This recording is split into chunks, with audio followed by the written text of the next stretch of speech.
മിക്കവാറും എല്ലാ മാതാപിതാക്കന്മാരും അവരുടെ കുഞ്ഞുങ്ങളുടെ ചെറിയ പ്രായത്തിൽ അവരെ ഉപദേശിക്കുന്ന കൂട്ടത്തിൽ ഇങ്ങനെയും കൂടെ ഒരു ഉപദേശം കൊടുക്കും.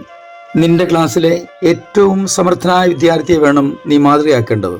നീ ആരാധനാലയത്തിൽ പോകുമ്പോൾ ഏറ്റവും ശ്രദ്ധയോടെ ദൈവത്തെ ആരാധിക്കുന്ന ആളെ നീ കണ്ടെത്തണം.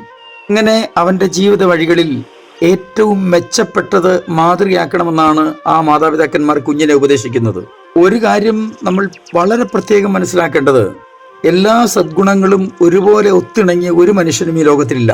ചിലർ യേശുവിനോട് കൂടെ നടക്കുന്നവരായിരിക്കും, എന്നാൽ പ്രതിസന്ധികൾ വരുമ്പോൾ അവർ വല്ലാതെ പതറിപ്പോകുന്നത് കാണാറുണ്ട്. ചിലർ യേശുവിനെ അറിഞ്ഞിട്ട് പോലും ഉണ്ടാവില്ല, പക്ഷേ പ്രതിസന്ധികൾ വരുമ്പോൾ അവർ പതറാറില്ല. യേശുവിനെ അറിയാതെ പ്രതിസന്ധികളിൽ പതറാതിരിക്കുന്നതിനേക്കാൾ നല്ലത് യേശുവിനെ അറിഞ്ഞു ജീവിച്ച് പ്രതിസന്ധികളിൽ പതറാതെ നിൽക്കുന്നതാണ്. ഇന്നും നമുക്ക് യേശുവിനോടുകൂടെ യാത്ര തുടരാം. ചില നിമിഷങ്ങളിലെ തുടർധ്യാനത്തിനായി വിശുദ്ധ മത്തായി എഴുതിയ സുവിശേഷം 14-ാം അധ്യായം 30-ാം വാക്യം വായിക്കട്ടെ. എന്നാൽ അവൻ കാറ്റ് കണ്ട് പേടിച്ച് മുങ്ങിത്തുടങ്ങിയാൽ കർത്താവെ എന്നെ രക്ഷിക്കണമേ എന്ന് നിലവിളിച്ചു. യേശു പറഞ്ഞയച്ചിട്ട് ശിഷ്യന്മാർ പടകിൽ കയറി യാത്രയായി എന്നാണ് ഇപ്പോൾ വായിച്ച മുമ്പിൽ നമുക്ക് വായിക്കാൻ പറ്റുന്നത്. അതായത് യേശുവിന്റെ അറിവോടും സമ്മതത്തോടും അനുവാദത്തോടും കൂടെയാണ് ഇവർ യാത്ര ചെയ്യുന്നത്. യേശുവിനെ ഇവർക്കും ഇവരെ യേശുവിനും അറിയാം. എന്നാൽ ഒരു കാര്യം ശ്രദ്ധിക്കേണ്ടത്, ഇവർക്ക് യേശുവിനെ അറിയേണ്ടതുപോലെ അറിയാമോ എന്ന് സംശയിക്കേണ്ടിയിരിക്കുന്നു. യേശുവിനെ അറിയാം എന്ന് പറയുന്നതിനകത്ത് വലിയ കാര്യമൊന്നുമില്ല. എന്നാൽ അറിയേണ്ടതുപോലെ അറിയുമ്പോഴാണ് ആ അറിവിന് എന്തെങ്കിലും അർത്ഥമുണ്ടാവുന്നത്. മഹാനായ അരിസ്റ്റോട്ടിലിനെ കുറിച്ച് ഇങ്ങനെ ഒരു കാര്യം ഞാൻ വായിച്ചു മനസ്സിലാക്കി. അതായത് അദ്ദേഹം മരണശിക്ഷയ്ക്ക് വിധിക്കപ്പെട്ട് തടവിൽ കഴിയുന്ന സമയം വിഷം കൊടുത്തു കൊല്ലുവാനാണ് അവർ പ്ലാൻ ചെയ്തിരിക്കുന്നത്. ഇത് അരിസ്റ്റോട്ടിലിനും അറിയാം. തൻ്റെ മരണത്തിന്റെ തലേ ദിവസം ഇദ്ദേഹം പാർത്തിരുന്ന സെല്ലിന്റെ നേരെ എതിർവശത്തു നിന്നും നല്ല മനോഹരമായൊരു പാട്ട് കേട്ടു. ആ പാട്ട് മുഴുവൻ അദ്ദേഹം വളരെ ശ്രദ്ധയോടെ ആസ്വദിച്ചു. ആ പാട്ട് പാടിയ ആളോട് സോക്രട്ടീസ് ഇങ്ങനെ ആവശ്യപ്പെട്ടു പോലും, ആ പാട്ട് എന്നെ ഒന്ന് പഠിപ്പിക്കാമോ? തൊട്ടടുത്ത ദിവസം ജീവിതത്തോട് വിട പറയേണ്ടയാളാണ് സോക്രട്ടീസ്. മരണത്തിന് തൊട്ട് മുമ്പ് ഇങ്ങനെ ഒരു പാട്ട് കേട്ടെന്നോ എന്തെങ്കിലും കാര്യങ്ങൾ മനസ്സിലാക്കി അല്പം സന്തോഷം ലഭിച്ചോ എന്നൊക്കെ പറയുന്നത് ഒരുപക്ഷെ നമുക്ക് വിശ്വസിക്കാൻ പറ്റും. എന്നാൽ ഈ മനുഷ്യൻ എന്തിനാണ് ഈ അവസാന നിമിഷം പാട്ട് പഠിക്കാൻ ശ്രമിക്കുന്നത്? ഈ പാട്ട് മുഴുവൻ പഠിച്ചു കഴിയുമോ എന്ന് പോലും സംശയമാണ്. അതിന് പോലും സമയം കിട്ടിയെന്ന് വരില്ല. പഠിച്ചാൽ ഒരു തവണ ഈ പാട്ട് മുഴുവൻ നല്ലോണം ഒന്ന് പാടിത്തീർക്കാൻ പറ്റുമോ എന്നാർക്കറിയാം. ഇദ്ദേഹത്തിന്റെ വിശ്വാസത്തിന്റെ നാൾ വഴിയൊന്നും എനിക്കറിയില്ല. പക്ഷേ ഇദ്ദേഹത്തിന് മരണഭയം ഇല്ലായിരുന്നു. താൻ നിലനിർത്തിയിരുന്ന ജീവിതത്തിലെ പ്രമാണമുണ്ടല്ലോ, അതും തൻ്റെ മനസാന്നിധ്യവും മരണഭയത്തെ പോലും ഒത്തുചാടിച്ചിട്ട് ജീവിതത്തിന്റെ അവസാന നിമിഷവും അതിനെ ആഘോഷമാക്കാൻ ശ്രമിക്കുകയാണ് താൻ. ജീവിതം എന്നവസാനിക്കുമോ എങ്ങനെ അവസാനിക്കുമോ എന്നുള്ളതൊന്നുമല്ല പ്രശ്നം. അവസാന നിമിഷവും അതിനെ ഒരു ആഘോഷമാക്കി മാറ്റാൻ കഴിഞ്ഞാൽ കുറഞ്ഞപക്ഷം അടുത്ത് നിൽക്കുന്നവർക്കെങ്കിലും ഒരു ആശ്വാസമാവില്ലേ? ഇവിടെ ഇതാ കർത്താവിനോട് കൂടെ നടന്ന ശിഷ്യന്മാർ യേശുവിന്റെ അറിവോടും സമ്മതത്തോടും അനുവാദത്തോടും കൂടെ നടത്തിയ പടകയാത്രയിൽ, കടൽ യാത്രയിൽ അവർക്ക് മുന്നേറാൻ കഴിയാത്ത നിലകളിൽ തിരമാല ശക്തമായി. പടകിലേക്ക് തിരകൾ തള്ളിക്കയറാൻ തുടങ്ങി. ഇപ്പോൾ മുങ്ങിപ്പോകുമോ എന്ന് അവർ സംശയിച്ചു. ഒരു ശകലം പോലും അല്പം പോലും മുന്നോട്ട് പോകത്തക്ക നിലയിലുള്ള ശക്തി അവർക്കില്ല.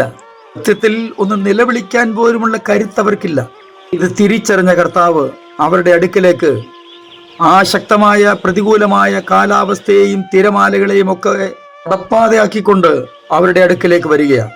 അവർ കർത്താവിനോട് കൂടെ നടന്നവരാ.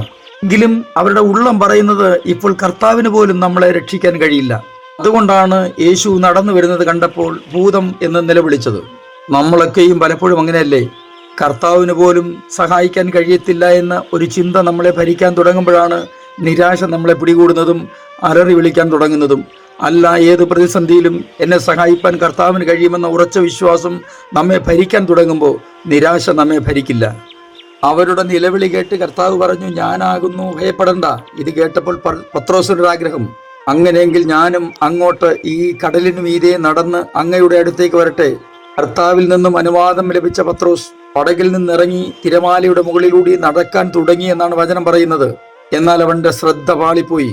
കാറ്റ് കണ്ട് അവൻ പേടിച്ചു. ഇന്നും നിങ്ങൾക്ക് പ്രാർത്ഥിക്കാൻ ശക്തിയില്ലാത്തവരായി തീർന്നിരിക്കുന്നെങ്കിൽ നിങ്ങൾ കർത്താവിന്റെ മുഖത്ത് നിന്ന് കണ്ണ് പിൻവലിച്ചു എന്നാണ് എനിക്ക് തോന്നുന്നത്. കാറ്റിനെ കണ്ടുകൊണ്ട് നിങ്ങൾ കർത്താവിന്റെ മുഖത്തു നിന്ന് കണ്ണ് പിൻവലിക്കരുത്. കാറ്റ് എത്ര ശക്തമാണെങ്കിലും കർത്താവിന് അതൊരു പ്രശ്നമേ അല്ല എന്ന് നിങ്ങൾ പൂർണ്ണമായിട്ട് വിശ്വസിക്കണം. കാറ്റ് അതിന്റെ പണി ചെയ്യട്ടെ. കർത്താവ് തന്റെ ദൗത്യം നിങ്ങൾക്ക് വേണ്ടി നിറവേറ്റി നിങ്ങളെ മാനിക്കുക തന്നെ ചെയ്യും.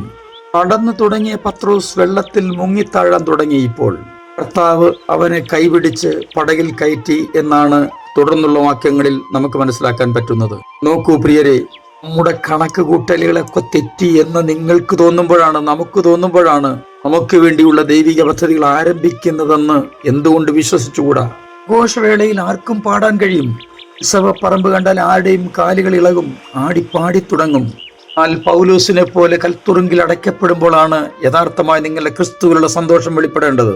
അങ്ങനെയുള്ള അനുഭവം ഉണ്ടാകുമ്പോഴാണ് നാം കർത്താവിൽ സന്തോഷിക്കേണ്ടത്. മൃത്യുഭീതി ഇല്ലാത്തത് കൊണ്ടാണ് പൗലോസ് കാരാഗ്രഹത്തിൽ സന്തോഷിച്ചതും പാട്ടുപാടിയതും. അതെ, ജീവിച്ചിരിക്കുമ്പോൾ തന്നെ മരണത്തെ തോൽപ്പിച്ചവൻ. പ്രതിസന്ധികളിൽ പതറാതെ ദൈവത്തിൽ ആഴമായി വിശ്വസിച്ച് മുന്നേറൂ. കർത്താവ് നിങ്ങളെ സഹായിക്കും. ഞാൻ നിങ്ങൾ കൊണ്ട് പ്രാർത്ഥിക്കുന്നു. സ്വർഗീയ പിതാവേ, എൻ്റെ എല്ലാ പ്രിയപ്പെട്ടവരെയും അങ്ങയുടെ കരങ്ങളിലേക്ക് ഏൽപ്പിച്ച് അനുഗ്രഹിച്ച് പ്രാർത്ഥിക്കുന്നു. പ്രതിസന്ധികളിൽ പതറാതെ അങ്ങനെയുള്ള വിശ്വാസം മുറുകെ പിടിച്ച് മുന്നേറാൻ ഞങ്ങളെ സഹായിക്കണമേ. യേശു ക്രിസ്തുവിൻ്റെ പുണ്യനാമത്തിൽ തന്നെ ആമേൻ.